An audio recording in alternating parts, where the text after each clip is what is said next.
गांधी को ट्रम्प की जरूरत है ना सर, मोदी को नहीं है ट्रम्प की जरूरत है जो बता रहे हैं। राहुल गांधी बोले my dear friend Trump, I need you for Bihar victory, कोई प्रॉब्लम नहीं है। पर पूरे के पूरे देश को इस बात पर लपेट देना कि ट्रम्प ने 50 बार बोल दिया है कि मोदी को मैंने डराया, सर ये कोई शोभा देता है क्या? अनंत विजय जी देखिए रूबिका जी, एक्चुअली राहुल जी जब कल बोल रहे थे तो वो अपडेटेड नहीं थे। ट्रंप ने कल ही कहा था, जिस दिन राहुल गांधी जी ये बयान दे रहे थे बिहार की धरती पर, कि मोदी बहुत टफ, झगड़ा बहुत करते हैं, अपनी बात को मनवाने के लिए बहुत प्रेशराइज करते हैं। ये सब बातें राहुल जी कल अपडेटेड नहीं थे, इसलिए उन्होंने 50 बार ही कही। वो 55वीं बार में ये मान रहे थे कि वो बहुत ये करते हैं, दबाव बनाते हैं और अपनी बात मनवाने के लिए बहुत अंतिम दम तक प्रयास करते हैं। कल का शायद उन्होंने बयान नहीं सुना। एसआईआर अगर मुद्दा होता तो तेजस्वी जी की सभा में कहीं एसआईआर है क्या? दरअसल कांग्रेस पार्टी को जमीन की हकीकत का ही नहीं पता। अगर जमीन की हकीकत का पता होता उनको तो न एसआईआर मुद्दा होता, न ट्रंप मुद्दा होता। कहीं वो लोग बहुत कोने हल्के से जब इन मसलों को उठाते हैं, घिर जाते हैं, तब फिर बेरोजगारी की बात करने लगते हैं, फिर अपराध की बात करने लगते हैं। लेकिन अपराध में एक बात मैं रूबिका जी आपको बताना चाहता हूं कि आरजेडी के शासनकाल के अपराध में और नीतीश कुमार के शासनकाल के अपराध में एक बुनियादी अंतर है, और वो अंतर ये है कि सत्ता के संरक्षण में अपराध और अपराध दोनों अलग अलग चीजें। कन्हैया बेलारी जी बहुत अच्छे तरीके से जानते हैं कि 90 के दशक में जो अपराध होते थे उसको सत्ता का संरक्षण प्राप्त था। वहां पर सत्ता से जुड़े हुए लोग उन अपराधियों को न सिर्फ संरक्षण देते थे बल्कि सक्रियता से कुछ लोग उनके साथ उन अपराध में शामिल भी होते थे। और ऐसे सैकड़ों दर्जनों उदाहरण तो कम से कम अभी मैं गिना सकता हूँ, लेकिन समय नहीं है। दूसरी बात मैं ये कह रहा हूँ कि कल कुछ आरजेडी का जो प्रण आया, हाँ बोल दीजिए 20 सेकंड सर। मैं ये कह रहा हूं कि जो तेजस्वी का प्रण आया है उस प्रण में एग्रो बेस्ड पता नहीं कौन सी इंडस्ट्री की बात कर रहे हैं, कह रहे हैं कि शीशे के जार में कैबेज एक्सपोर्ट होगा। अरे भैया, उसका कोई ब्लूप्रिंट, तेजस्वी ने अपने प्रण में 3 बात कही थी, ब्लूप्रिंट होना चाहिए, विजन होना चाहिए, लेकिन उस प्रण में न विजन दिखाई देता है, ना कुछ जिसको कहते हैं आप ब्लूप्रिंट दिखाई देता है, ना रोड मैप दिखाई देता। ये 3 शब्द तेजस्वी जी अपने उस प्रेस कॉन्फ्रेंस में, संकल्प पत्र, ये चुनावी कस्में तो हमने भी देखी है और कई बार आपने और हमने इस पर चर्चा भी की है कि इसे ऐसा एफिडेविट बना देना चाहिए कि इसमें लिखी कोई भी बात अगर सरकार पूरा नहीं करती है तो उनके ऊपर बकायदा केस हो जानी चाहिए। मतलब ये वो किताब है जिसको आपको ग्रंथ के तौर पर लेना चाहिए, क्योंकि आप डेमोक्रेसी में पब्लिक और आपके बीच का सेतु ये मैनिफेस्टो काम करता है। पर अक्सर हमने देखा है मैनिफेस्टो में जो लफाजी होती है, मतलब जिसे बचपन में नहीं कहते थे अनुप्रिया पटेल जी, माफ कीजिएगा डॉक्टर अनुप्रिया जी, वो के कितनी लंबी लंबी फेंकी जा रही है, ये पतंग उड़ाई जा रही है, ये वादों की पतंग हर मैनिफेस्टो में। कल आपका मैनिफेस्टो आ जाएगा।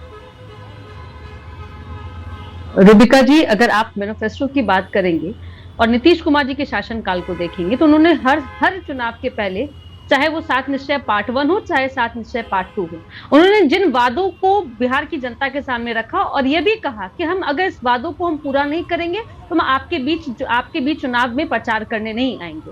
उन्होंने कहा कि हम हर घर को सड़क से जोड़ेंगे, हर घर में बिजली पहुंचाएंगे, हम आपको लॉ एंड ऑर्डर देकर के आपके परिवार को सुरक्षित करेंगे, हर महिलाओं को बिहार के विकास की मुख्यधारा से जोड़ेंगे। तो हमारा निश्चय जो था हमने लगातार उस पर काम किया। लेकिन जिस पार्टी महागठबंधन की बात कर रही हैं आप रूबिका जी, उसकी तो पूरी राजनीतिक ही झूठ पे चल रही है। जो अगर कहे कि जब चुनाव हार जाए तो कहेंगे ईवीएम खराब है, चुनाव हार जाए तो चुनाव जीतने के लिए कहेंगे संविधान खतरे में है, वो चुनाव जीतने के कहेंगे लोग हिंदू तत्व खतरे में है, मुस्लिम खतरे में है। तो जिनकी राजनीति ऐसी चलती है ना लोग, हम जितने भी जिलों में गए हैं बेरोजगारी सबसे बड़ा मुद्दा है। युवा भटक रहा है इधर से उधर, कह रहा है हमारे पास रोजगार नहीं है, उन्हें पलायन करना पड़ रहा है।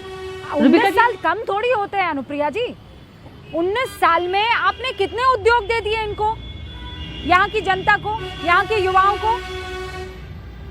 मैं आपकी बातों से सहमत हूँ, लेकिन इस इंडस्ट्रीज को लगाने के लिए बिहार की जनता के पास में क्या चाहिए? आपको सड़क की कनेक्टिविटी चाहिए, आपको 24/7 आपको बिजली चाहिए, आपको उस क्षेत्र में किसी तरह क्राइम नहीं हो उसके लिए आपको प्रशासन की व्यवस्था चाहिए, आपको वैसा पढ़ा लिखा युवा चाहिए। तो उस शिक्षित युवा वैसा सड़कों का जाल बिहार को हमने दिया। अब हमारे यही है। और आप कह रही है ना दीपिका जी, क्या दिया हमने बिहार को? 24 लाख लघु उद्योग से जुड़ी हुई बिहार की महिलाएं हैं जीविका के माध्यम से, 24 लाख। और ये बिहार सरकार का डेटा है। बिहार की महिलाएं लघु उद्योग से जुड़ी हुई हैं। कम से कम 32 लाख जीविका दीदी जो लखपति दीदियां हैं। हम युवाओं को रोजगार भी दे रहे हैं, नौकरी भी दे रहे हैं। रूबिका जी, ये कहीं से भी यह मुमकिन नहीं है कि बिहार के एक एक घर के व्यक्ति को हम सरकारी नौकरी दें। हमारी प्रतिबद्धता है कि हम नौकरी के साथ में लोगों को रोजगार के माध्यम से भी जोड़े, कि हर परिवार स्वावलंबी हो। पॉइंट पर आइए आप कह रहे हैं कि थोड़ा हुआ है, बहुत कुछ होना बाकी है। हालांकि आप ये कहना चाहेंगे कि बहुत कुछ हुआ है, थोड़ा होना बाकी है, लेकिन मैं इसको उल्टा करती हूँ। हमारे साथ यहाँ पर सुनील जी भी मौजूद है। सुनील जी, सच बताइए ना, मैं ये कह ही नहीं रही हूँ कि रोजगार मुद्दा नहीं है। रोजगार बहुत बड़ा मुद्दा है बिहार में, सबसे बड़ा मुद्दा है। महंगाई भी मुद्दा है, SIR मुद्दा नहीं है सर। और दूसरा, जो रोजगार के ऊपर आप लोग बात कर रहे हैं, सच बताइए ना, कहाँ से लेकर आएंगे बजट? इतना तो बिहार का बजट नहीं है जितना आप लोग थेथराई कर रहे हैं। देखिए रूबिका जी, अगर रोजगार की बात करें तो 2020 में जब तेजस्वी यादव जी ने 10 लाख नौकरियां देने की बात की, तो माननीय मुख्यमंत्री जी ने कहा पैसा कहां से लाएगा, बाप के यहाँ से लाएगा। मगर 17 महीने के कार्यकाल में तेजस्वी यादव जी ने 5 लाख नौकरियां देके ये साबित कर दिया कि वो कर सकते हैं, और नौकरी देने के पर्याय बन गए। एक तरफ तेजस्वी यादव का नामकरण हो गया, उपनाम नौकरी कुमार, दूसरी तरफ नीतीश। उनके पास जो विभाग था उसमें नौकरी कैसे मिल जाएगी, मुझे ये बताइए। उनके पास जो विभाग था वो नौकरी देने के लिए मुख्यमंत्री का। देखिए, मैं तो कह रहा हूँ कि जनता ने उनका उपनाम नौकरी कुमार दिया, अब मुख्यमंत्री जी का उपनाम कुर्सी कुमार दिया। देखिए, ये 5 लाख नौकरियां 17 महीने में दी गई। दूसरी, देखिए, मैं बताती हूँ, मुकेश सहनी साहब को उप मुख्यमंत्री पद देकर वो भले ही उनको नौकरी दे देंगे सर, वो नौकरी कुमार नहीं हो जाते हैं। नौकरी आप लोग जो हाफ बेक ट्रूथ देते हैं ना, मुझे ये बताइए कि तो फिर इस लिहाज से तो जो 5 लाख नौकरियां हैं वो सारी की सारी नीतीश बाबू ने दे दी है, क्योंकि वो जिम्मा और वो जो विभाग है वो तो नीतीश बाबू के अंडर आ रहा था। वो चाहते मुझे समय दीजिएगा रूबिका जी, अगर मुझे रिस्पॉन्स करने का समय दीजिएगा रूबिका जी। नीतीश बाबू की अगर मंशा होती, नीतीश बाबू की मंशा होती, तो वो ये नहीं कहते कि कहां से लाएगा पैसा, बाप के यहाँ से लाके पैसा आएगा। ये पूरी मंशा साबित करती है। और तेजस्वी यादव जी का उस वक्त अनुप्रिया पटेल कुछ कहना चाह रही है। सुनील जी सुनिए, सरकार में आने के बाद अनुप्रिया जी, रूबिका जी, मैं आरजेडी के प्रवक्ता होते सुनील जी तो मैं मान लेती, ये तो वीआईपी के प्रवक्ता और डॉक्टर भी पढ़े लिखे प्रवक्ता है। अब पता नहीं है 9वीं फेल के नेता के साथ में रह के किस तरह की भाषा करे। अरे उप मुख्यमंत्री कभी भी संवैधानिक पद नहीं होता है सुनील जी। और सुनिए, जिस विभाग से नौकरी निकला था ना, उस विभाग के मंत्री क्या कर रहे थे? वो रामचरितमानस पे हमला कर रहे थे, वो प्रभु श्री राम पे सवाल उठा रहे थे। वो शिक्षा विभाग के कभी भी कार्यालय में बैठते नहीं थे, उनकी नूरा कुश्ती चलती रहती थी सचिव के साथ में। और आपने नियुक्ति पत्र बांटा था, तेजस्वी जी ने वैकेंसी नहीं निकाली थी। सुनील जी, मैं चुनौती देती हूँ रूबिका जी आपके मंच के माध्यम से कि इंडिया अलायंस का एक भी व्यक्ति ला के दिखा दे कि तेजस्वी जी के कलम से साइन हुआ है वो नौकरी, वो नीतीश कुमार जी का डेडिकेशन था। और पूछते हैं, ठीक पूछा नीतीश कुमार जी ने, आपने कहा कि सुनिए, एक सेकंड रुक जाइए। अनुप्रिया जी, आप ये बात आज इसलिए नहीं बोल सकती है क्योंकि अभी कुछ ये पिछले बार की बात है, जब आप जो हैं जिनके लिए बोल रही हैं कि वो पढ़े लिखे नहीं है, 9वीं फेल है, आप लोग उन्हीं के साथ थे, वो आप ही के उप मुख्यमंत्री थे, तो क्यों बनाया आपने उनको उप मुख्यमंत्री? अगर वो पढ़े लिखे नहीं थे, 9वीं फेल थे, तो अनुप्रिया जी क्यों इतना प्यार आया फिर? रूबिका जी, जो गठबंधन की जो राजनीतिक होती है और गठबंधन की जो पार्टी किसको चुनता है अपने नेता के रूप में, अब बताइए, पूरा का पूरा आरजेडी परिवार ये सिर्फ 9वीं फेल के साथ में जाना चाहता है, तो हम क्या कर सकते हैं? आपका गठबंधन तो धर्म हो जाता है, कर्म हो जाता है।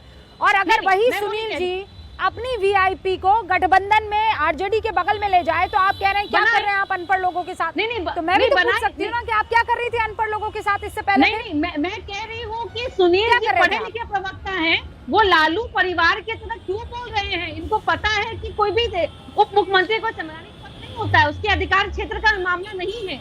और जिस विभाग से नौकरी निकली थी वो मंत्री बस क्या कर रहे थे, रामचरितमानस में सवाल उठा रहे थे। मैंने ये कहा और मैं कह रही हूँ कि देखिए मैंने ये सवाल ये पूछा। ओके सुनील जी जवाब दीजिए, सुनील जी जवाब दीजिए, बाकी 4 मेहमान फिर उसके बाद। सुनील जी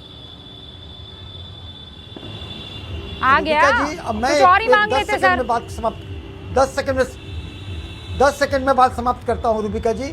देखिए उप मुख्यमंत्री पद के अस्तित्व को ही नहीं इसने निगेट कर दिया, एज इफ कि उप मुख्यमंत्री का कोई रोल नहीं होता है, और जो उप मुख्यमंत्री कैबिनेट में नहीं होते हैं, सरकार के महत्वपूर्ण अंग नहीं होते हैं। खैर ये इनकी सोच है, लेकिन तेजस्वी यादव जी ने ये कर दिखाया, जनता उसको मानती है। इतना ही नहीं रूबिका जी, आज का दिन या 1-2 दिन पहले एक नया बिहार बनाने के लिए एक बीज बोया गया है। जनता का ध्यान वहां से हटाने के लिए आप जो भी मुद्दा ले जाएं, मगर जनता देख रही है कि नए बिहार के लिए स्वास्थ्य के मामले में 25 लाख का बीमा, शिक्षा के मामले में हर सब डिवीजन में महिला डिग्री कॉलेज, हर पंचायत में कॉलेज, इसके साथ शिक्षा के रोजगार के मामले में जो है रोजगार दिया जाएगा, और रोजगार में मैं आपसे सवाल पूछ रही हूँ, अनुप्रिया जी रुकिए, मैं आपसे सवाल पूछ रही हूँ सुनील जी, कौन डिविएट कर रहा है टॉपिक को बताइए, जाकर राहुल गांधी को चुप कराइए ना, फिर कहिए ना कि रैलियों में ट्रम्प ना करें, कहिए ना कि छठी मैया ड्रामा, मोदी नाचना और ये सारी चीजों का इस्तेमाल ना करें, कहिए ना, फिर उनको चुप कराइए ना, किसी और को चुप क्या करा रहे हैं आप। हो जाइए रूबिका जी, क्लियर हो जाइए। SIR मुद्दा था जिससे वोट चोरी होती थी। ये वोटर अधिकार यात्रा में हमारा जन समर्थन और हमारे द्वारा जनता को किए गए जागरूकता से ये बातें हुई कि चोरी को मिनिमाइज किया जाए। अगर नहीं तो डेटा में कहाँ गए? आप लोगों ने कितना अपील किया है? अगर SIR मुद्दा था, अगर आपको इन सब ना अगर घुसपैठिए नहीं थे, अगर आपको लगता है कि SIR के जरिए वोट चोरी हो रही थी, मुझे बताइए कितनी अपील की आपने चुनाव आयोग में? You give me a number right away. VIP की तरफ से कितनी अपील की गई है? देखिए मैं तो कह रहा हूँ कि जनता को हमने जागरूक किया, रूबिका जी जनता को हमने जागरूक किया कि आपको संविधान में बाबा साहब ने मताधिकार दिया, जनता जागरूक हुई। नो, आप कोई NGO नहीं चला रहे हैं, आप कह रहे हैं वोट चोरी हो रही है, यानी आपका वोट चोरी हो रहा है, तो आप उस वोट को पाने के लिए मेहनत करेंगे कि नहीं करेंगे? बेल्लारी जी, क्यों अपील नहीं गई एक भी इन पार्टियों की तरफ से, महागठबंधन की तरफ से, RJD की तरफ से, कांग्रेस की तरफ से, VIP? नहीं, मैं कहा ना कि वो मुद्दा नहीं है, वो मुद्दा बन भी नहीं सकता है। SIR खत्म हो गया, उसी समय लगा होगा कि उनको जाने की जरूरत नहीं है, जितना काम करना था राहुल गांधी के मार्फत से या तेजस्वी के मार्फत से एक जागरूकता की बात थी, तो वो अपना कर दिया, कोई जाने के महसूस नहीं किए होंगे। इनको लगा कि भाई वोट चोरी हो गया, आज राहुल गांधी वही बोल रहे हैं, ऐसा लगता है, तो कैसे आप रोक सकते हैं? मैं थोड़ा सा अगर समय देगी, अनुप्रिया जी बोल रही हैं कि 9वां पास, लेकिन क्या अनुप्रिया जी इसकी गारंटी देंगे कि इनके जो मुख्यमंत्री, इंजीनियर मुख्यमंत्री हैं, कल गए उस 9वां पास के साथ नहीं जाएंगे? गारंटी देगी?